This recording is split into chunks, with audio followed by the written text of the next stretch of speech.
What's going on, guys? Ryan O'Toole back here again, giving you guys another review. Today I'm going to be reviewing the new action crime film, The Gentleman. This movie's directed by Guy Ritchie, one of the most well-known directors working in the business today, and this movie has a stacked cast involved. Matthew McConaughey, Hugh Grant, Charlie Hunnam, Henry Golden, and Colin Farrell. If you guys are new here, feel free to click that subscribe button and that bell notification icon for more reviews, reactions, rankings, and more movie content. Mickey Pearson, played by Matthew McConaughey, is running a big drug marijuana empire, and he's currently selling his empire to a big billionaire who knows the business, as well as some bad people are getting involved. Guy Ritchie is a director that is pretty popular to most people, but when it comes to me, most of his filmography I haven't been a huge fan of. Lock, Stock, and Two Smoking Barrels was pretty okay, and the Sherlock Holmes movies with Robert Downey Jr., I wasn't a huge fan of those movies like a lot of people were, but I thought Guy Ritchie had sort of a redemption for me when he did Aladdin last year, and I was not looking forward to the live-action Aladdin, and I really enjoyed Aladdin a lot more than I thought. I thought he did a solid job directing that, Guy Ritchie. Now, going into The Gentleman, I had some high hopes with the cast that was involved, and all the praise I was hearing about this movie when people saw it. The Gentleman was so much fun. It was so cool. It was calm, but it was also funny. This movie was hilarious, and I just really had a blast watching The Gentleman, and I definitely recommend you guys to go see The Gentleman this weekend. All the performances in this movie were amazing. Starting with Colin Farrell. Colin Farrell was so hilarious in this film. He has some of the funniest jokes in the movie, especially with one you saw in the trailer with Charlie Hunnam. They have this guy tied up in a trunk, and it's involving a swear word, and it cracked me up so much. Charlie Hunnam's character was also extremely cool and calm. He really was subtle, but that's just Charlie Hunnam. I just really enjoyed his character all around. He is badass when he needs to be, and it's a huge improvement from King Arthur because I wasn't a huge fan of that movie. Henry Golden plays an extremely over-the-top villain in this movie, and he was great. I really enjoyed Henry Golden in this movie because he's kind of the guy who's known for being in the romantic comedies like Crazy Rich Asians and Last Christmas, but in here it's cool to see him in as a villain role in an action movie. But the two standouts in this cast for me were Hugh Grant and Matthew McConaughey. Hugh Grant is another guy, just like Henry Golden, who is known for his artsy-fartsy romantic comedies with Meryl Streep, etc., and Notting Hill. That's the Hugh Grant that people know.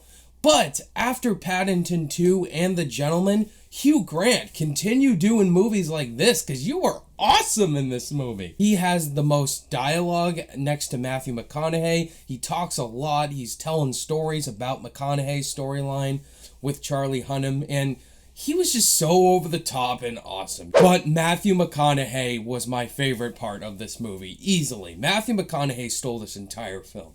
And I've been waiting for the name Matthew McConaughey. The other movies I've seen Matthew McConaughey, and that's not the McConaughey. We haven't had the Mud Matthew McConaughey in a while, or The Wolf of Wall Street, or Dallas Buyers Club. We've seen him pop up in Serenity and frickin' The Beach Bum. That's not Matthew McConaughey. Here, he delivers what I wanted. This movie's like a combination of Breaking Bad mixed with Kingsman and Lock, Stock, and Two Smoking Barrels. The action sequences are extremely clever and brutally violent that I absolutely would love in a R-rated Guy Ritchie action movie. Guy Ritchie does add some cool styles in there, the similar styles you're well known to Guy Ritchie, the fast, quick cuts, and he does it so clever in this movie. Like, whenever an action sequence does go down in a bar or outside on the street, he really films it really clever. Dialogue is very smart when it needs to be, and it balances the comedy perfectly. Whenever a joke does happen, it gives you a few minutes to laugh because it's that funny of a joke. Guy Ritchie really takes his time as well to really explore each character's storylines, their motivations, and why they're doing what they're doing.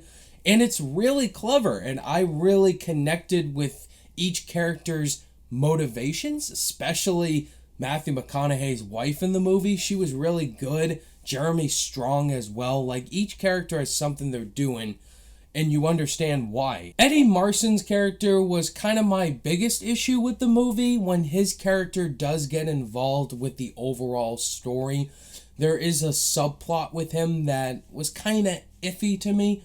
Like, they didn't really fully dive into that. I felt like his character was just an add-in and didn't add much of an impact overall. Before I give you guys my final overall thoughts on Guy Ritchie's The Gentleman, if you are new to the channel and you really enjoyed my review for The Gentleman, please hit that like button and consider clicking that subscribe button, guys, because I do tons of new movie reviews, reactions, rankings, and movie content, and I do this on a weekly basis. In the end, The Gentleman was such a blast. I really enjoyed this movie, and me not being a huge Guy Ritchie fan, Guy Ritchie's 2 for 2 for me in movies I really enjoy of his. The action was clever, this comedy was great. I love the cast involved. They definitely delivered, and this movie is definitely a one I'm looking forward to rewatching again. On my rating scale, I'm going to give The Gentleman an A-. Alright guys, that was my thoughts on The Gentleman. Have you guys seen The Gentleman yet, and what were your thoughts on it? Did you love it, think it was okay, or did you absolutely hate it? Let me know down below in the comments. Look forward to more reviews this weekend, guys. I'll have reviews out for The Last Full Measure and The Turn-In. Thank you guys, as always, for watching this review. All my social media links are in the description below, and I'll see you guys in the next video. Bye!